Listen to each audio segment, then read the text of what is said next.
Shalom, boa tarde pessoal, vamos para mais um vídeo aqui no canal e não esqueça de deixar o seu like. E o tema desse vídeo é por que deixei de crer na doutrina pré-tribulacionista, ok? Pois é, eu deixei de crer nesse modelo, de retorno do Messias. E eu vou apresentar aqui agora as razões, ok? Sem delongas, vamos para mais um vídeo e começa então agora aí. Eu vou deixar aqui agora na sequência de imediato, antes da minha explicação, um vídeo de 5 minutos para você assistir um ponto histórico sobre o assunto, ok? Aí eu volto posteriormente para fazer as considerações e explicar outros pontos que não estão nesse vídeo. Shalom, fique então...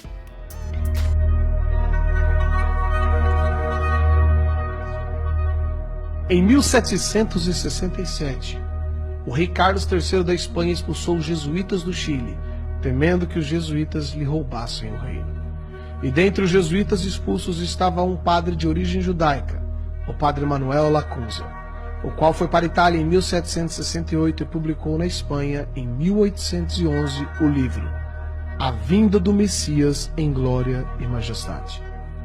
Anos mais tarde, em 1827, o ministro presbiteriano, o escocês Edward Irving, traduziu e publicou as ideias de Lacunza na língua inglesa. Após essa publicação, em 1830, Irving foi expulso do presbitério em Londres, tendo sido acusado de heresia e criando assim uma nova igreja, a Igreja Católica Apostólica Carismática. Irving tinha como membro de sua igreja Margaret MacDonald, uma jovem neófita de apenas 15 anos de idade, a qual, depois de tanto ouvir os discursos de Lacunza e de Irving, teve diversos sonhos, nos quais se diziam que Jesus voltaria em 2 vezes, depois haveria o milênio, e não haveria tribulação para o povo de Deus, como os cristãos atuais diziam. Irving havia se especializado em escatologia, a doutrina dos acontecimentos do fim do mundo, e se julgava conhecedor dos assuntos apocalípticos. Irving então juntou tudo isso e divulgou esses ensinos no jornal O Relógio Matutino. Nessa mesma época apareceu William Miller, fundador das doutrinas adventistas, o qual previu que o retorno de Jesus se daria entre 1843 a 1844. Quando percebeu que Cristo não veio, Miller tratou rapidamente de mudar as suas ideias e as suas datas, e inúmeros seguidores o abandonaram. Porém, um grupo permaneceu e fundaram assim a Igreja Adventista do Sétimo Dia. Tempos depois, em 1859, um maçom, John Nelson Darby, estudante de direito, pregador anglo-irlandês, organizou as ideias do padre jesuíta Lacunza, de Irving, de Margaret MacDonald. Darby ensinou que a igreja seria arrebatada antes da grande tribulação, que para ele duraria 7 anos. E Darby também reinterpretou a Bíblia, criando as doutrinas dispensacionalistas. Os ensinos de Darby foram amplamente disseminados ao redor do mundo quando um pseudo-advogado maçom norte-americano chamado Cyril Scofield publicou a Bíblia de Estudo Scofield. Segundo relatos da época, Scofield foi um advogado maçom, acusado de corrupção e que se entregou à bebida e, como consequência, separou-se de sua esposa e de seus filhos, abandonando-os. Tempos depois, se tornou membro da Igreja Congregacional e trabalhou com Moody. Scofield divulgou amplamente o sistema teológico desde Lacunza até Darby, o qual afirmava que o retorno de Jesus Cristo ocorreria antes da grande tribulação e, portanto, os cristãos não deveriam preocupar-se tanto assim. Após ter sido ordenado, Scofield casou-se novamente e passou a fazer conferências bíblicas e distribuindo na América cursos bíblicos por correspondência. Scofield imitou Charles Taze Russell, o fundador da seita Testemunhas de Jeová, o qual afirmava que Jesus voltaria de modo invisível em 1874, seguido por um outro retorno em 1914. Em 1909, Scofield publicou a primeira edição da Bíblia que leva o seu nome. Ele foi patrocinado por banqueiros que tiveram interesse de que essa nova doutrina fosse divulgada. Entre eles estava Henry Drummond, um rico banqueiro inglês e envolvido com ocultismo e práticas de hipnose. Foram distribuídas nos Estados Unidos gratuitamente milhares de cópias dessa nova Bíblia de estudo, a Bíblia de Estudo Scofield. A partir dessa nova crença, mudou-se a mentalidade dos cristãos americanos e, em seguida, de todo o mundo. A maior parte dos cristãos passaram a crer que não mais passarão pela grande tribulação. E se não forem arrebatados na primeira vinda de Cristo, poderão ser na segunda vinda. Juntando-se a isso, surgiu a ficção Tim LaHaye, que popularizou através de livros e diversos filmes as ideias da Bíblia de Estudo Scofield. E Tim LaHaye lançou também a sua própria Bíblia, a Bíblia de Estudos Tim LaHaye. Os filmes de Tim LaHaye são ficção, como ele mesmo diz, e mostram as ideias de Lacunza, de Irving, de Miller, de Darby, de Scofield, os quais afirmam que a vinda de Jesus é uma espécie de sequestro, e que os cristãos que não forem arrebatados poderão ir na segunda vinda ou nos 1000 anos que seguirão. Shalom, meus amados. Então, vocês viram aí o vídeo, o primeiro motivo pelo qual eu deixei de crer, né, no pré-tribulacionismo, ok? Na doutrina pré-tribulacionista. E agora eu vou apresentar biblicamente aqui, né? Eu vou dar as referências para você, vou deixar as referências aqui na descrição e eu vou apresentar os textos bíblicos que se encaixam perfeitamente um com o outro numa ordem exata e cronológica daquilo que verdadeiramente vai acontecer. Mas esse, atenção, ainda não é um vídeo explicativo cronológico, mas dá para você pegar algumas coisas aqui. Mas vou gravar um outro vídeo trazendo uma ordem cronológica dos acontecimentos, tá? Ah, pastor, você tem um vídeo no seu canal falando sobre... mas ele tá um pouco longo, eu vou fazer um vídeo mais resumido e mais objetivo de uma ordem cronológica bíblica para os irmãos, ok? Daquilo que eu vejo que é bíblico e que está acontecendo à vista dos nossos olhos. Então, vou te dar agora as referências bíblicas que eu separei aqui. Por que eu não creio no pré-tribulacionismo? Então começa por Marcos 13, na sequência você vai ler Mateus 24, o capítulo inteiro, tá? Você não vai ler só um versículo isolado, estou falando do capítulo inteiro. Depois 1 Tessalonicenses 4, de 9 a 17, 1 Coríntios 15, de 51 a 57, Apocalipse capítulo 10, versículo 7, Apocalipse capítulo 11, versículo 15. Então tá aí as referências e vai estar aqui na descrição do texto. E eu vou começar aqui já falando para os irmãos, né? Porque isso veio de uma pergunta de Jesus, e Jesus, né, ali com seus discípulos, eu não vou ler o texto que é longo, porque senão o vídeo fica muito longo. Então eu vou só citar aqui a ordem que está o texto, e você pode conferir aí na sua Bíblia. Né, que Jesus saía do templo, né, e os discípulos dele falaram, olha que templo bonito, quantas pedras e tal. Tanto em Marcos 13 quanto em Mateus 24 está exatamente igual, porém, uns tem uns detalhes, esse aqui tem outros detalhes, só muda alguns detalhes, né, a enriquecem mais. Né? Marcos tem alguns detalhes que enriquecem, Mateus tem outros detalhes que tornam mais rico ainda o texto. Mas a cronologia é exatamente igual. Aí ele respondendo falou assim, olha, vocês estão vendo isso aí? Não vai ficar pedra sobre pedra que não seja derribado. Aí os discípulos perguntam, né? Então diz-me quando serão essas coisas, que sinal haverá, né, quando todas elas estiverem para cumprir-se, né, e quando será a tua vinda? Né? Resultado de 3 perguntas, tanto em Mateus quanto em Marcos. Então, Yahushua HaMashiach, nosso Senhor Jesus o Messias, começa a respondê-los. Aí ele já começa falando, só que ninguém vos engane. Virão muitos em meu nome, muitos falsos messias, muitos falsos profetas. Aí ele fala assim, quando ouvides então de guerras, de rumores de guerras, né, não vos perturbeis, não fiquem perturbados pelos acontecimentos, porque assim deve acontecer, mas ainda não é o fim. Está bem claro aqui, tanto em Marcos 13 quanto em Mateus 24. Fala a mesma coisa, olha. Aí ele fala mais, porque se levantará nação contra nação, reino contra reino. Aí está falando aqui de guerras entre os países, guerras civis dentro de países, que está acontecendo hoje na atualidade. Porque aí fala, e haverá terremotos em diversos lugares, e haverá fomes, e isso é o princípio das dores. Por que tudo isso que ele fala aqui? Parte disso aqui é o homem que gera. Mas o homem começa a gerar pandemias, começa a gerar guerras, começa a gerar situações de fome, por conta de crises financeiras, mas ele começa e o Criador termina porque o homem perde o controle de tudo. Ele pode até começar, mas ele perde o controle. E quando ele perde o controle, o Criador entra no controle. E é exatamente isso que trata o texto. Aí ele fala que esse é o princípio das dores. que também é os selos de Apocalipse, ok? O princípio das dores são os selos de Apocalipse. E aí ele fala aqui, ó, mas olhai por vós mesmo. Olha, um segredo aqui, né? Ou seja, preste atenção na sua vida primeiro, porque vos entregarão para os concílios, vai vir a apostasia, aí começa a falar da apostasia, a grande apostasia, filho se levantará contra pai, pai contra filho, né? Amigo contra outro amigo, uma apostasia, vão vos entregar para serem vão ser perseguidos, o homem da iniquidade vai manifestar, antes de acontecer todas as coisas, o anticristo vai manifestar, vai perseguir, vai fazer e vai acontecer muita coisa, ok? Diante de todo esse cenário, tá? E aí, no final, ele fala assim, mas aquele que perseverar até o fim será salvo, porque aí virá o fim. Depois que acontecer tudo isso, guerras, rumores de guerra, terremotos, vários lugares, peste, fome, a manifestação da apostasia, a manifestação do homem iníquo, que esses textos encaixam um com o outro. Você vai ver que em Tessalonicenses e Coríntios também fala a mesma coisa, que nada disso irá acontecer sem que antes manifeste o filho da iniquidade, ou o iníquo, ou o antimessias.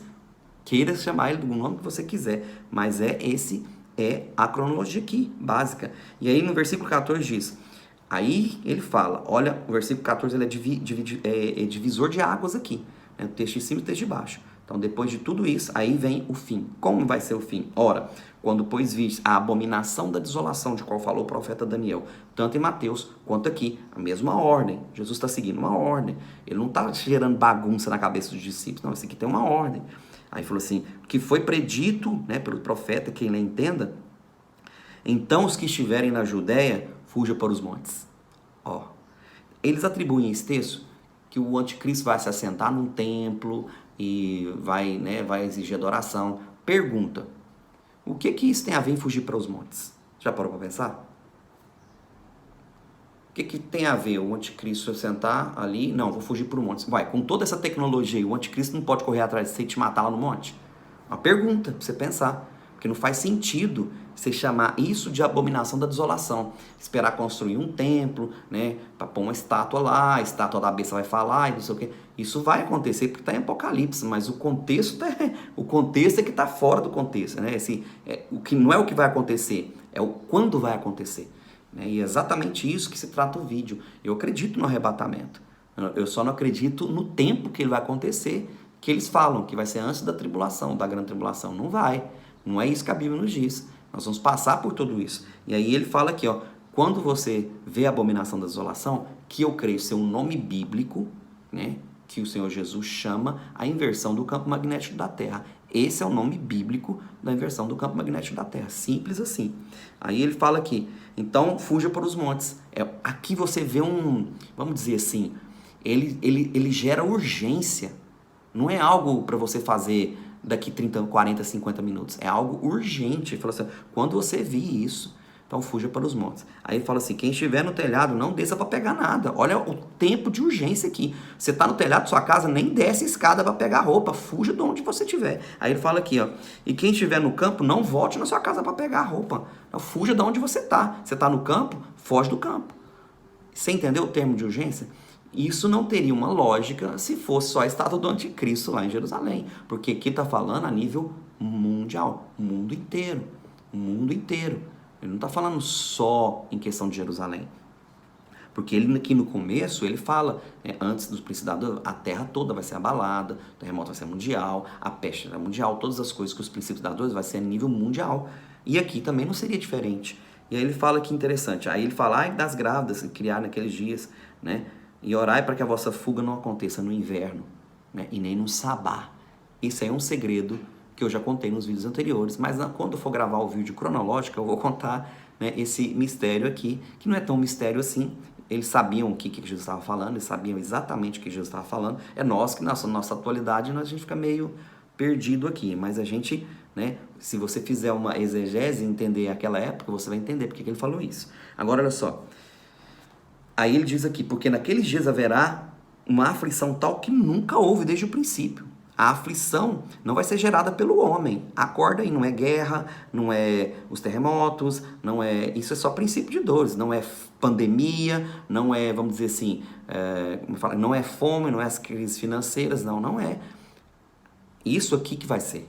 Isso aqui vai ser uma aflição tal que nunca houve, a nível mundial, para todos, tá? Para todos. E aí ele fala aqui, ó, porque que ele já haverá aflição tal como nunca houve desde o princípio da criação que Deus criou até agora, jamais haverá. Ele fala aqui, ó, e se o Senhor não abreviasse aqueles dias, presta atenção nesse texto, se o Senhor não abreviasse aqueles dias, e esse texto também está em Mateus, na mesma ordem cronológica, nenhuma carne se salvaria. Ele está falando de todos, sejam cristãos ou não cristãos, ímpios, santos, todos. Carne nenhuma salvaria. Aí olha o complemento do texto. Mas, atenção, por causa dos escolhidos, que ele escolheu, ele abreviou esses dias que está completamente sob o controle dele. E o homem não vai ter controle nenhum de nada. Simples assim. E aí ele vai, termina aqui de fazer as considerações, né? Então ele adverte de novo, então acautelares, ficai vigilantes, despertos.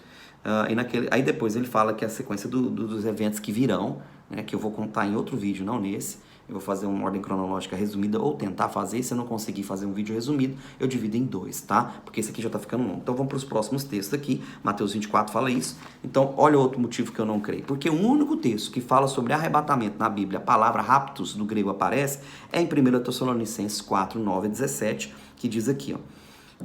Quando, porém, a caridade fraternal, não necessitais que vos escreva, visto que vós já estáis instruídos por Deus, que vos ameis uns aos outros, né? Ele fala, porquanto também assim o fazeis para com todos os irmãos que estão, né, na Macedônia, em todos os lugares, exortando-vos, porém, que ainda nisto abundeis cada vez mais. Nisto o que? Ele fala aqui, procureis viver quietos, sossegados, né? Ou seja, sem muita confusão. Tratar aos vossos negócios, né, os próprios negócios, ou seja, tratem dos vossos próprios negócios. Trabalhem com as vossas próprias mãos, né? Como já vô-lo temos mandado. Isso aqui é Paulo falando, né, aos discípulos. Para que andeis honestamente para com os que são de fora, né, os que estão no mundo, ou seja, lá dentro do sistema, e não necessitais de coisa alguma aqueles que estão dentro, né, da comunidade dos discípulos. Você está falando nisso. Você ser interdependente do sistema, né, não ficar dependendo do que o mundo pode te oferecer. Paulo fala isso. Aí ele já vem com um texto aqui. Olha que interessante. Não quero, porém, irmãos, que sejais ignorantes acerca dos que dormem. Quem é que dorme? Os que morreram. Para que vocês não fiquem tristes, como os demais que não têm esperança, porque nós temos esperança. Aí fala, porque se cremos que Jesus morreu e ressuscitou, assim também os que em Jesus dormem, que é os que morreram, né? Deus os tornará a trazer com ele. E dizemos isso, pois, pela palavra do Senhor. Paulo fala, eu digo isso em nome dele, pela palavra dele, eu estou divertindo. Ele fala mais, e nós, os que ficarmos ainda vivos, na vinda do Senhor, nós não vamos preceder os que dormem. Ou seja, porque o mesmo Senhor descerá do céu. Olha, e ele não vai descer em silêncio, vamos dizer assim, num arrebatamento silencioso. Não é isso que está falando aqui. Ele vai descer com alarido, com voz de arcanjo, com trombeta de Deus, e os que morreram ressuscitarão primeiro. Aí ele fala, e depois nós, os que ficarmos vivos, seremos raptados, ou seja, trasladados ou arrebatados juntamente com ele nos ares. Assim estaremos sempre com o Senhor, ok? Aqui onde fala desse texto. Agora, aqui fala, pastor, mas aqui não fala, né, quando vai ser. Provavelmente aqui você não vai ver isso, mas lá no texto de Mateus e Marcos você vê plenamente, né, a cronologia. E aí nós vamos para o texto aqui de Coríntios 15, que encaixa com esse texto, que diz assim, e eis que vos tenho digo, aliás, olha só o que diz aqui, Coríntios 15, 51.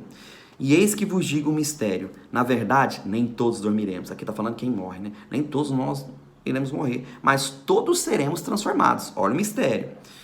No momento, no abrir e fechar de olhos, ok? Ante a última trombeta, aqui fala o momento. É o mesmo texto de Tessalonicenses, mas aqui fala quando vai ser.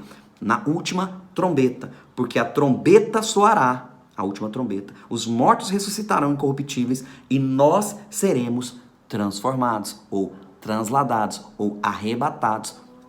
Ok? Tá aqui, já tá aqui a cronologia. É na última trombeta. Paulo fala isso, Marcos fala isso, Mateus fala isso. A cronologia tá perfeita aqui, não tem o que acrescentar nem que interpretar. Tá bem claro. Agora, olha só, que interessante. Apocalipse capítulo 10, versículo 7. Eu preciso ler esse texto com vocês, porque ele complementa o texto de Coríntios. É um texto complementando o outro. Não tem como você disser, vou falar não é. Não, entende isso? E você já entendeu bem no vídeo aí que eu passei o motivo pelo qual eles queriam esconder de você essa volta do Senhor Jesus, o Messias. Ok? Da onde veio essa ideia de pré-tribulacionismo. Vocês já viram aí no texto. Veio lá da maçonaria. Vamos lá, olha Apocalipse 10, 7. Mas no dia da voz do sétimo anjo, no dia da voz do sétimo anjo, quando tocar a sua trombeta, se cumprirá o mistério de Deus que ele anunciou aos profetas e seus servos. Olha aqui, ele falou do mistério, e aqui, né, no texto de Coríntios 15, ele também fala o mistério. Que mistério é esse? Nem todos dormiremos, mas todos seremos transformados. Paulo fala lá. 1 Coríntios 15, do versículo 51 a 57. Paulo fala desse mistério. João fala aqui, né, que no ressoar da trombeta, o mistério de Deus se cumprirá, que nem todos dormiremos, mas todos seremos transformados. O arrebatamento vai acontecer, eu creio, mas vai ser depois de toda a tribulação, de tudo que tem para acontecer, de manifestação do iníquo, da abominação da desolação, que é a inversão do campo magnético da Terra. Nós vamos passar por tudo isso, e aí virá o fim, porque o fim completo, que seria o grande e terrível dia do Senhor, nós vamos ser arrebatados na última trombeta, mas para aqueles que ficarem aqui, ainda vai ter o dia do julgamento, que seria as 7 taças, é o reset completo, ok? As 7 taças. Então, tá aqui as minhas considerações, vou deixar aí o link na descrição de cada referência bíblica que eu te dei, né? E avalie, né? Se você, né, tá igual eu aqui, né? Eu fiquei a minha vida inteira crendo que o Senhor ia nos, vamos dizer assim, não, eu vou ser guardado, eu não vou passar pela tribulação.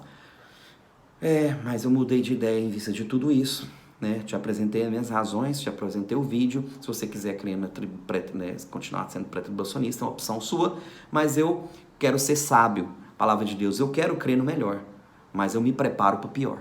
Entende isso? O sábio é isso. Porque não custa nada eu me preparar para enfrentar isso, né? Se eu for arrebatado, né, antes, glória a Deus, eu estou no lucro. Agora, infelizmente, tem gente que não vai se preparar, né, de maneira nenhuma, de nenhum aspecto, e vai ter que passar a tribulação sem se preparar, entendeu? As virgens prudentes e as nécias. E, inclusive, Mateus 24, que trata desse texto, vamos dizer, o sermão escatológico de Jesus, ele continua o sermão em Mateus 25. E em Mateus 25, ele conta 3 parábolas, e a primeira delas é das 10 virgens, 5 prudências e 5 nécias. Mas todas são virgens, todas são igrejas, porém, 5 delas vão estar preparadas, as outras 5 não. É exatamente isso, é disso que se trata o texto de Jesus nos adverte. Ele fala, vigiai, acautelai-vos, vos preparai. Paulo fala isso aqui, né? Trabalhe com as vossas próprias mãos, tenham paz, não se misture com o sistema. Então, há vários conselhos bíblicos. Basta a gente querer enxergar, né? E analisar, e ponderar, e termos sabedoria para nos preparar para o pior e acreditar no melhor. Nós temos fé, né, que Deus vai fazer o melhor. Como Ele vai fazer o melhor? Ele vai nos guardar, porque Ele diz que os seus escolhidos iriam ser selados e ser guardados, porque quando o Senhor Criador vem intervir na terra com o que Ele chama de abominação da desolação, Ele vai guardar os seus, tá ok? Eu e você, mas, porém, nós vamos passar. Sadraque, Mesaque e Abednego passou pela fornalha, Daniel foi lançado na cova, mas dano nenhum foi causado a eles. Eles foram guardados, e é isso que você tem que ter no teu coração. O Senhor vai guardar a sua vida e a sua casa, em nome de Jesus o Messias, cujo nome hebraico é Yahushua HaMashiach. Amém? Fique na paz. O próximo vídeo eu vou tentar gravar, então, uma ordem cronológica resumida, né, de tudo isso que eu falei, e também da abominação da desolação, que também tem uma ordem cronológica, tá?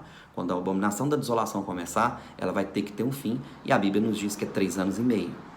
3 anos e meio de inversão magnética da Terra. É uma inversão que vai durar, biblicamente, 3 anos e meio. Essa é a grande tribulação, não é a perseguição do anticristo, ok? Shalom, fique na paz. Espero que tenha contribuído para o seu